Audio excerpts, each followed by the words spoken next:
Fala galera da nossa turma do Aprove de Química, tudo bem?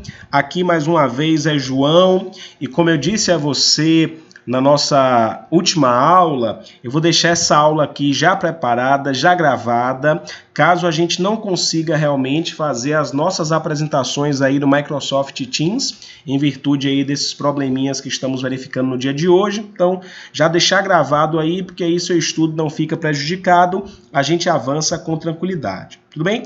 Pessoal, para a gente começar os comentários dessa aula de agora, eu só precisava que você lembrasse o que a gente comentou na aula anterior, que foi o seguinte, ó, quando eu olhava aqui para a tabela, os elementos da tabela, eles tanto se organizavam em linhas verticais, quanto se organizavam, você há de lembrar, em linhas horizontais. E aí o que eu disse a você? Veja se foi isso mesmo.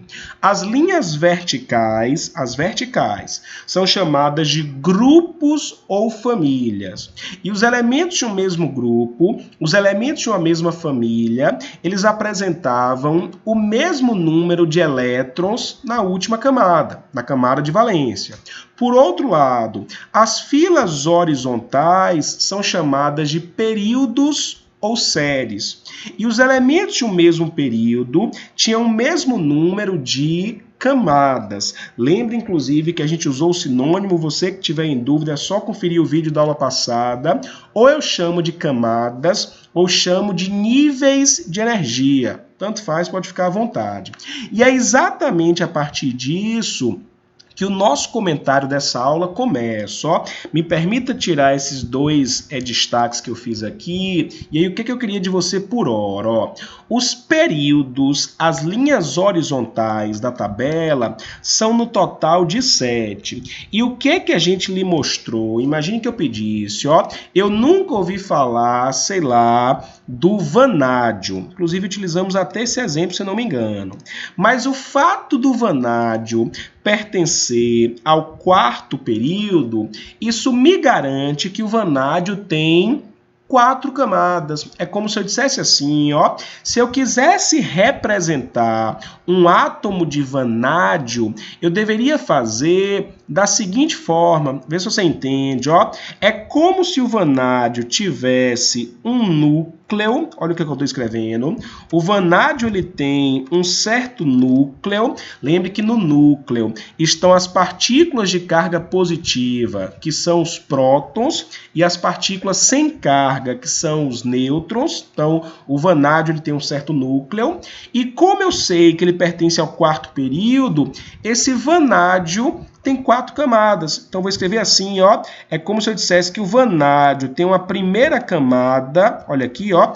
Como se eu fizesse isso. O vanádio, ele tem uma segunda camada. O vanádio, ele tem uma terceira camada. Vou registrar assim, ó, para ver se fica claro aí para você. E o vanádio, ele tem uma quarta camada. Então, ó, como o vanádio pertence realmente ao quarto período, eu entendo fácil que o vanádio ele apresenta 4 camadas. Então, é dessa maneira aqui, deixa eu só aumentar um pouquinho aqui para ficar nítido. Pronto, ó. Então, é como se eu dissesse que o vanádio, ele pode ser representado dessa maneira. Ele tem um núcleo, lembre que no núcleo tem próton, partícula de carga positiva, nêutron, partícula sem carga, e existem 1, 2, 3, 4 camadas. Por que eu estou lhe dizendo isso? Pelo seguinte, ó, esse espaço que existe entre o núcleo do átomo e a sua última camada, vou colocar essa seta aqui para que você entenda o que a gente está pontuando, ó, esse espaço existente entre o núcleo do átomo e a sua última camada, esse espaço aqui recebe o nome de raio atômico. É isso que eu preciso que você conheça nessa aula a partir de agora, ó.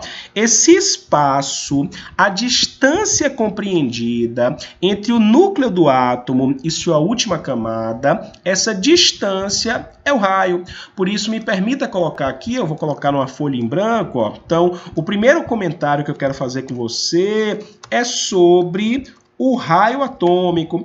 E o que é o raio atômico? Por definição, o raio atômico, ele é a distância, é o espaço que existe entre o núcleo do átomo, vou registrar, ó, é a distância entre o núcleo do átomo e a sua última camada. A última camada, como eu já disse na aula anterior, é a chamada camada de valência. Então, ó, esse espaço, essa distância compreendida entre o núcleo do átomo e a sua camada de valência, é essa distância o que a partir de agora a gente vai chamar com você de raio. Então, você que está com o seu caderno aí, você registraria essa informação, ó, o raio atômico, ele nada mais é do que a distância, do que o espaço compreendido entre o núcleo do átomo e a última camada. Esse espaçamento, vou voltar lá na nossa tabela,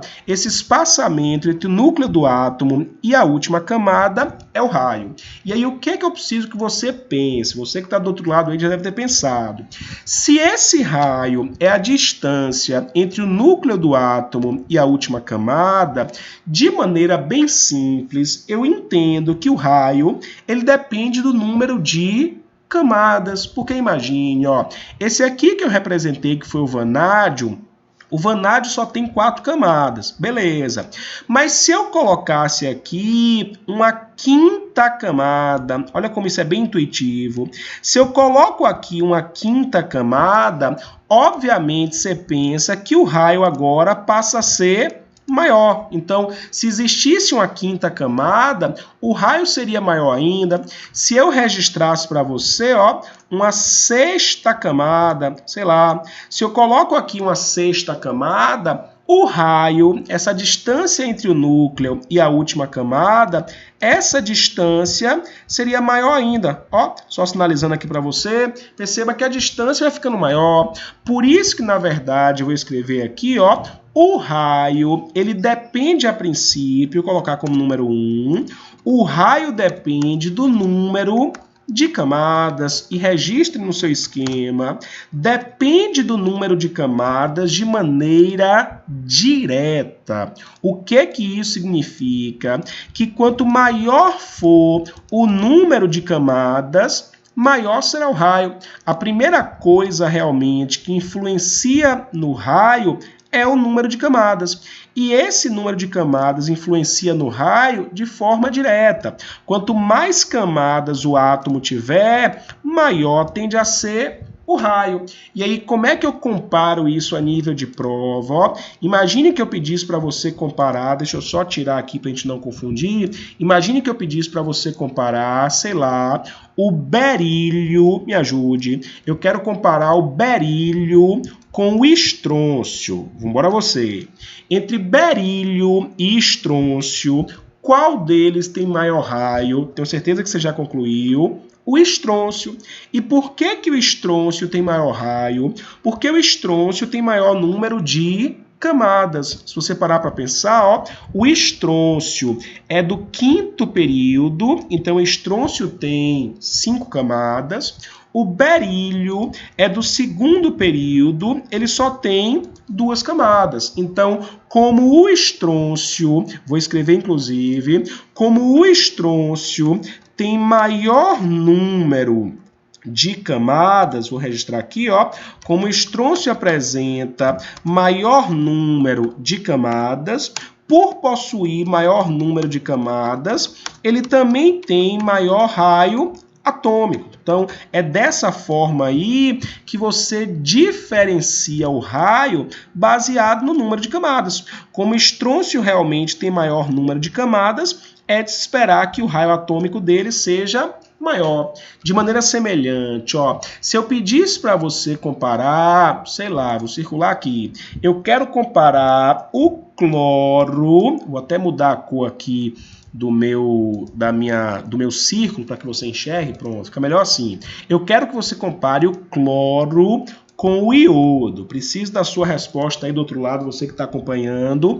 Entre cloro e iodo, qual deles tem maior raio? O iodo. Por que o iodo?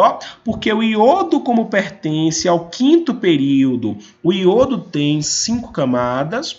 Como o cloro pertence ao terceiro período, estou destacando aqui, o cloro só tem 3 camadas. Então, mais uma vez, como o iodo tem maior número de camadas, o iodo, se comparado ao cloro, a comparação que eu estou fazendo é iodo e cloro, o iodo, se comparado ao cloro, por ter maior número de camadas, o iodo apresenta maior raio. Então, voltando aqui no nosso esquema, a primeira coisa que influencia no raio é o número de camadas, e o raio é influenciado pelo número de camadas de forma direta. Então, quanto maior o número de camadas, maior o raio. Só que eu tenho certeza, você que é nosso aluno aí, que é um aluno bacana, eu tenho certeza que você já pensou em uma coisa. E se eu tivesse comparado o estrôncio com o iodo? Vou até tirar aqui, me permita, vou tirar essas outras escritas aqui que a gente fez, vou remover tudo aqui, Imagine que eu quisesse que você comparasse agora o estrôncio, olha que eu vou destacar, eu quero comparar o estrôncio com o iodo. Entre estrôncio e iodo, qual deles tem maior raio? Aí o que você tem que pensar? Tanto o estrôncio quanto o iodo pertencem ao mesmo período. Então, vou circular. Ambos estão no quinto período, então ambos têm 5 camadas. Aí o que você tem que lembrar para as provas? Quando o número de camadas empatar, você recorre agora a um segundo critério. E esse segundo critério, vou escrever aqui no seu material, me permita copiar aqui para a gente manter a fonte. Esse segundo critério que você vai usar agora é o critério do número de prótons. Só mudar aqui nossa formatação, Quando você perceber que o número de camadas empatou, que o número de camadas foi o mesmo, você vai recorrer agora ao número de prótons. E de que forma? Aí eu volto lá no desenho que a gente fez aqui, O que você tem que pensar? Preciso muito da sua atenção agora. Os prótons, eles são as partículas de carga positiva, vou escrever, que estão no núcleo do átomo. Só aumentar a fonte aqui para ficar melhor para a gente, Os prótons, eles realmente são as partículas de carga positiva e eles estão no núcleo do átomo. Acho que dá para você enxergar aí o destaque que a gente fez. Por outro lado, na eletrosfera estão as partículas de carga negativa, que são os elétrons. Então, eu vou registrar aqui, Então, olha o que eu quero dizer. No núcleo eu tenho os prótons, que são as partículas de carga positiva. Na eletrosfera eu tenho os elétrons, coloquei aqui, que são as partículas de carga negativa. Por que eu estou lhe dizendo isso? Se os prótons têm carga positiva, acompanhe comigo, e os elétrons têm carga negativa, entre prótons e elétrons ocorre uma atração. E aí o que a química entendeu? Olha como é bem intuitivo isso. Quanto mais prótons eu tiver no núcleo, aqui eu representei 3, mas não são 3 não, imagine que são vários. Quanto mais prótons eu tiver no núcleo, mais os prótons puxam os elétrons, mais os prótons atraem os elétrons. Isso é bem intuitivo, Quando eu tiver aqui no núcleo uma porrada de prótons, muitos prótons, esses prótons vão puxar, vão atrair os elétrons com força. E quando esses prótons puxarem os elétrons, atraírem os elétrons com força, o raio ele tende a ser menor. É como se esse número grande de prótons puxasse as camadas para próximo de si. Então, se eu tenho muito próton aqui no núcleo, o próton puxa as camadas, atrai as camadas com força e o raio fica pequeno. Por isso que você vai colocar no seu esquema, que o raio atômico, ele depende do número de prótons de forma inversa. O que isso significa? Que quanto mais prótons eu tiver no núcleo, mais os prótons puxam os elétrons, atraem os elétrons, e aí o raio tende a ser menor. Por isso que o raio atômico, ó, ele realmente depende do número de prótons de forma inversa. E aí eu volto lá na nossa tabela para você julgar. Consequentemente, quando eu comparo estrôncio com iodo, vê se você percebe, ó, o estrôncio tem 38 prótons, o número atômico dele é 38, o iodo tem 53 prótons, o número atômico dele é 53. Então, conclua, como o iodo tem mais prótons, por ter mais prótons, os prótons puxam os elétrons com força e o raio tende a ser menor. Então, vou escrever isso para você, ó. No caso do iodo, esse maior número de prótons faz com que os prótons puxem os elétrons, atraiam os elétrons com força, e como os prótons puxam os elétrons, atraem os elétrons com força, o raio tende a ser menor. Então, destacando aqui, ó, o iodo, por apresentar maior número de prótons, ele tem menor raio atômico. Consequentemente, você conclui, ó, no caso do estrôncio, como o estrôncio tem menos prótons, os prótons não puxam os elétrons tão fortemente, então, no caso do estrôncio, o raio tende a ser maior. E aí, no final das contas, o que eu preciso que você perceba também é o seguinte, ó, como é que o raio, então, cresce na tabela? Ouça com muito carinho essa informação. O raio, então, cresce na tabela de cima para baixo, e cuidado, ó, vou até aumentar a espessura da linha para você enxergar melhor. Por que que o raio cresce de cima para baixo? Me permita deletar essas outras partes aqui que não me interessam mais. Por que que o raio cresce de cima para baixo? Porque de cima para baixo aumenta o número de camadas. E na tabela, ó, o raio também cresce da direita para a esquerda. E por que que ele cresce da direita para a esquerda? Porque da direita para a esquerda diminui o número de prótons. Repetindo para você que se perdeu, cresce de cima para baixo, porque de cima para baixo eu aumento o número de camadas. E o raio cresce da direita para a esquerda, porque da direita para a esquerda eu diminuo o número de prótons, de forma tal que você já concluiu, ó, que o elemento de maior raio de todos é o elemento frâncio. Só que cuidado, ó, se a sua intenção é fazer uma prova como a do Enem, na prova do Enem, como você bem sabe aí, não tem tabela. Como na prova do Enem não tem tabela, não faz sentido você decorar as propriedades periódicas a partir desses crescimentos pela tabela. Por isso que a gente teve o cuidado aqui, ó, de registrar com você a teoria que é a mais importante. O raio depende do número de camadas de forma direta. Quanto mais camadas, maior o raio.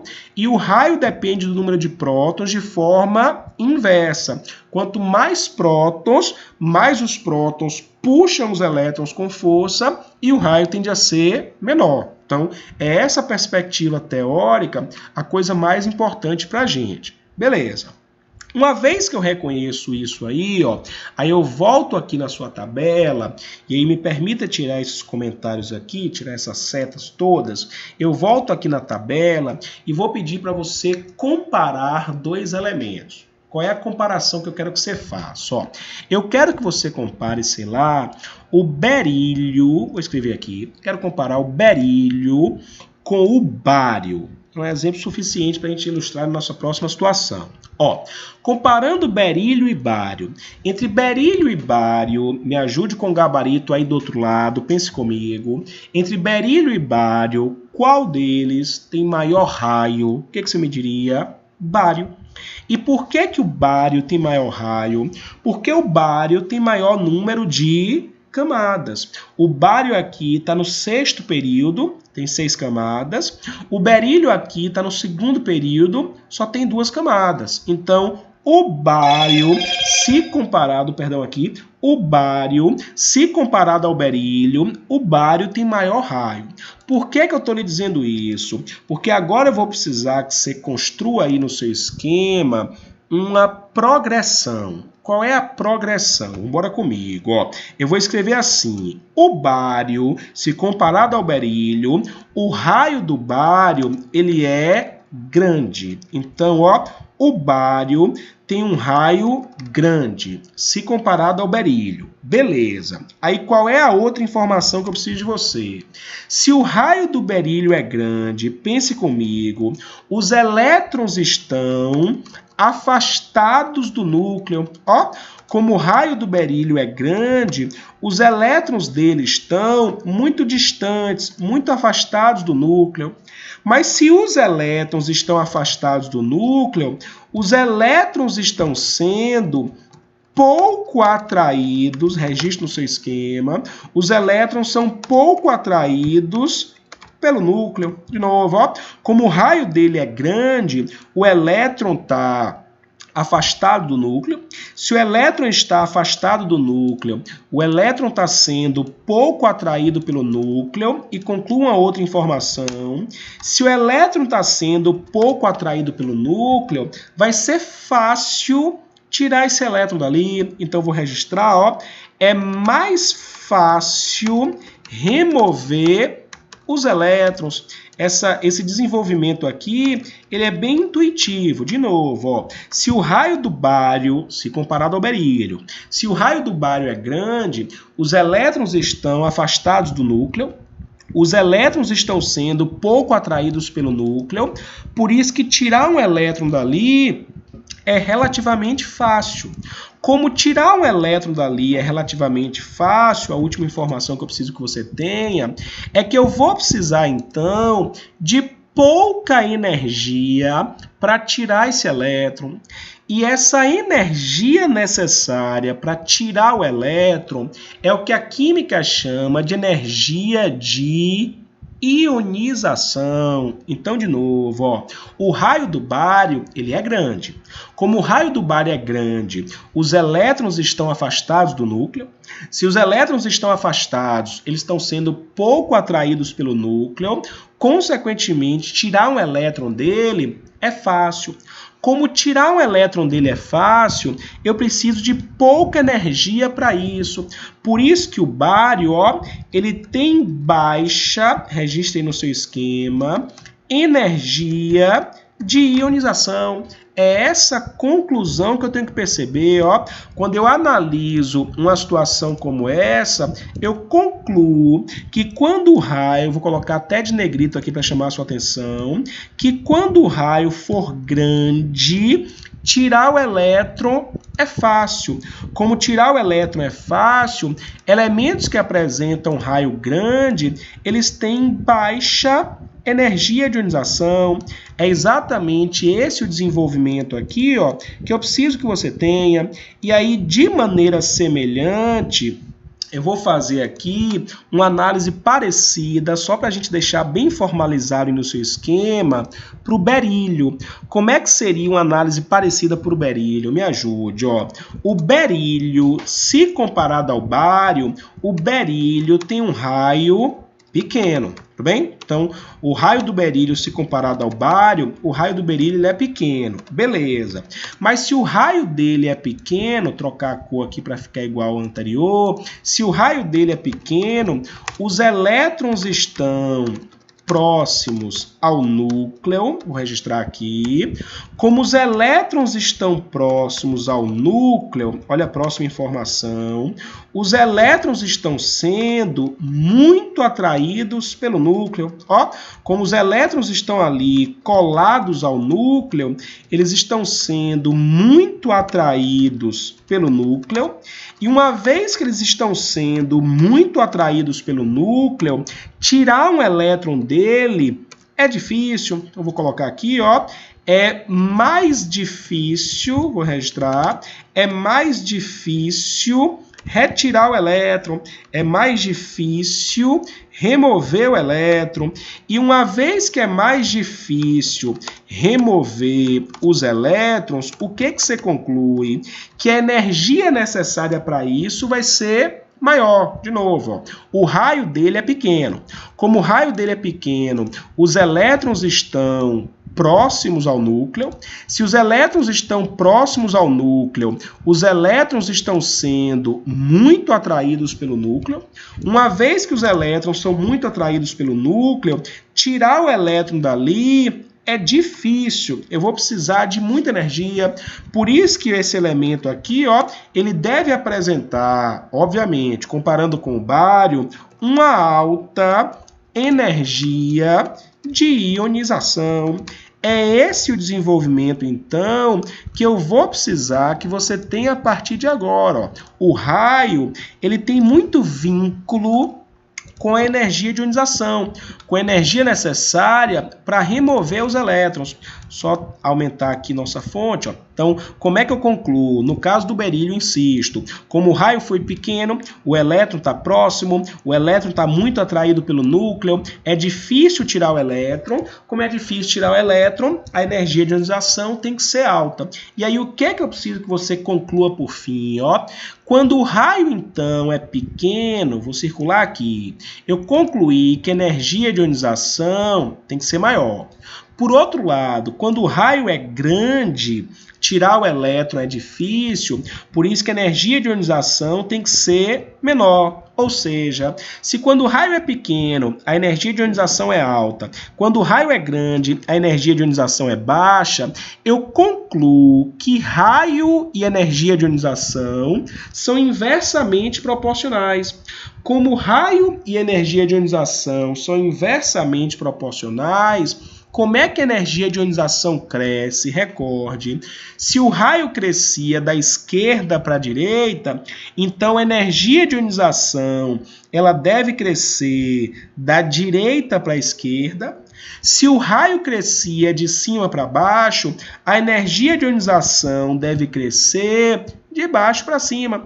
A energia de ionização cresce de forma oposta ao raio, de forma tal, inclusive, ó, que o elemento, então, de maior energia de ionização é o hélio. Mas insisto, se a sua intenção é uma prova como a do Enem, de nada adianta você decorar esse tipo de crescimento. Você tem que se prender à teoria. E qual é a teoria? O raio depende do número de camadas, depende do número de prótons. Uma vez que eu descubro se o raio é grande ou pequeno, eu posso concluir se é fácil ou difícil tirar o elétron, eu posso concluir se a energia de ionização é alta ou baixa, tudo bem? Então, essas duas propriedades aí são importantíssimas a nível de tabela periódica. Pessoal, para que a gente feche nossos comentários aqui por hoje, eu só queria mostrar a você, naquela mesma prova da baiana que fizemos na última aula, não sei se você percebeu, mas trago aqui ela novamente, ó. Você está na prova de 2018, tem uma questãozinha que é exatamente sobre isso que a gente comentou agora. Bora ver se você conseguiria julgar, só para a gente fechar por hoje, ó. Vou aqui dar um zoom aqui na minha tela, só para você enxergar, a prova de 2018, mesma prova da aula passada, questão 21.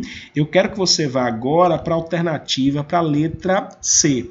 Olha o que ele diz na letra C, ó.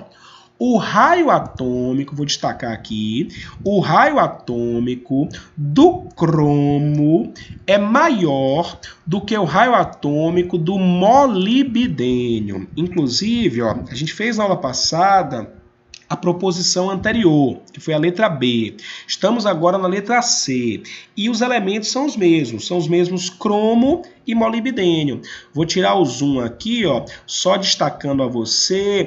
Lembre que no enunciado a questão já dava os símbolos desses elementos. Ó. O cromo aqui é o Cr, o molibdênio é o MO. Eu quero comparar cromo com molibdênio. Vou abrir uma tabela aqui pra gente, uma tabela que esteja sem aquelas escritas todas. Pronto, ó. Cromo e molibdênio, vou destacar. O cromo está nessa posição, o molibdênio está nessa posição. Me ajude para você fechar por hoje. Entre cromo e molibdênio, não é decorar, é só você pensar. Qual deles tem maior raio? Molibdênio. E por que o molibdênio tem maior raio? Porque o molibdênio tem maior número de camadas. Ó, o molibdênio é do 5º período, então ele tem 5 camadas. O cromo é do quarto período, ele só tem 4 camadas. Então, já que o molibdênio tem maior número de camadas, o molibdênio é ele que tem maior raio. O que é a prova da Baiana de 2018? Que o raio atômico do cromo que era maior. Como a gente percebeu, ó, é o raio atômico do molibdênio. Volto na tabela aqui para você confirmar. O molibdênio tem mais camadas, o molibdênio tem maior raio. Então, é o raio atômico do molibdênio o maior. Como a questão disse a você que o cromo que tinha raio maior, então realmente aí, ó, letra C da prova de 2018 da Baiana, a letra C ela tá falsa. Tudo bem? Pessoal, espero que as explicações aí tenham sido claras o suficiente, viu? Já já a gente retorna com novas informações sobre essa parte de tabela. Um forte abraço e até a próxima.